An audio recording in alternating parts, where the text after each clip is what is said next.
Tim penyelamat gabungan Filipina terus berjuang mencari 17 korban yang diduga masih terjebak di bawah reruntuhan gedung 9 lantai di Angeles City. Menggunakan anjing pelacak dan alat berat, operasi pada hari kedua ini fokus menyisir area bangunan yang roboh sejak akhir pekan lalu. Hingga kini, 4 orang dinyatakan tewas dan 26 lainnya berhasil dievakuasi selamat. Pemerintah setempat memastikan pemberian bantuan penuh bagi keluarga korban terdampak.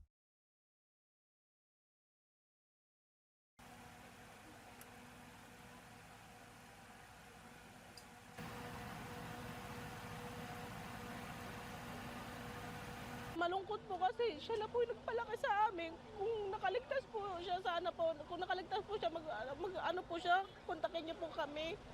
Kasi po, di pa po mo siya umuwi sa amin, di contact, wala nga po eh. Hindi nga po kami makatulog sa kanya eh.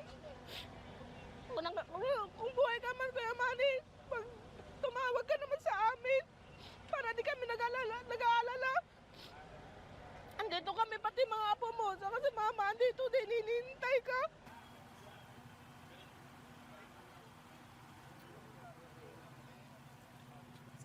Sana po ligtas po siya kung nasaan man siya ngayon. Sana po ligtas siya, kaya gumagawa po siya ng para makontak kami kasi nandito kami para hanapin siya.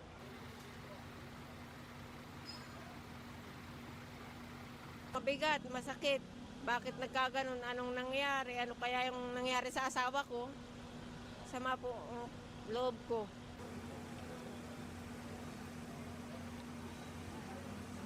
Manalangin ko po, sana po ma-rescue po ng buhay. Yan lang po ko po. Na sana po lahat ng mga kasama ng asawa ko doon, yung foreman, yung mga kasama niya, sana po ma-rescue po sila ng buhay.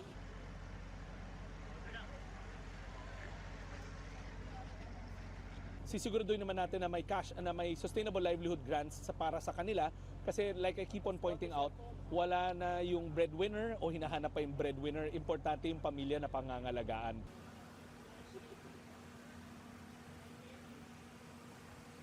Now, kung may injuries, may medical needs, or later on, hopefully, wag naman kung kailangan ng burial assistance, the department will also be around to make sure na nakikipagtulungan kami sa efforts ng local government.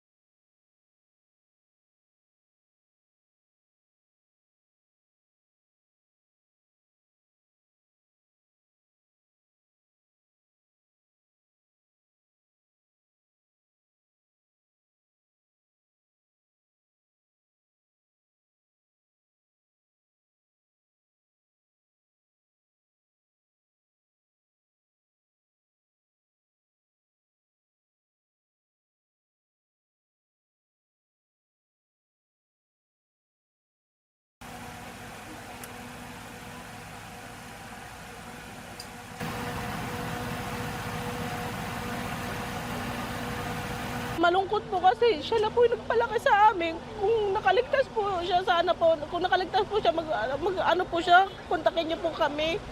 Kasi po, di pa po mo siya umuwi sa amin, di contact, wala nga po eh. Hindi nga po kami makatulog sa kanya eh.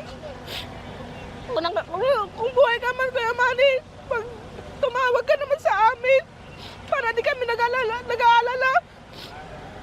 Andito kami, pati mga apo mo, saka si mama, andito din, hinihintay ka.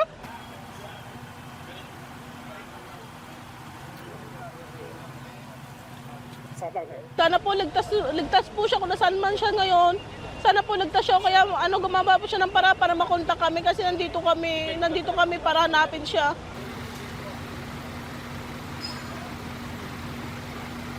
Mabigat, masakit. Bakit nagkaganon? Anong nangyari? Ano kaya yung nangyari sa asawa ko? Sama po ang loob ko.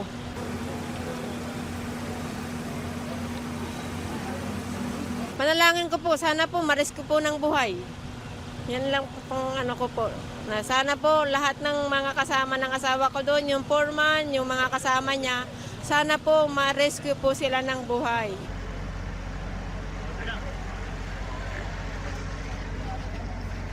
sisiguraduhin naman natin na may cash, na may sustainable livelihood grants para sa kanila. Kasi like I keep on pointing out, wala na yung breadwinner o hinahanap pa yung breadwinner. Importante yung pamilya na pangangalagaan.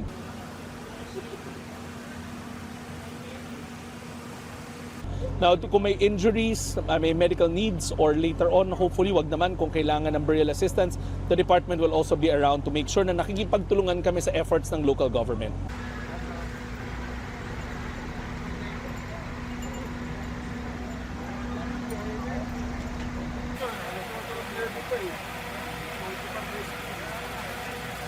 Jahi cara baru mendapatkan informasi. Download Metro TV Extend sekarang.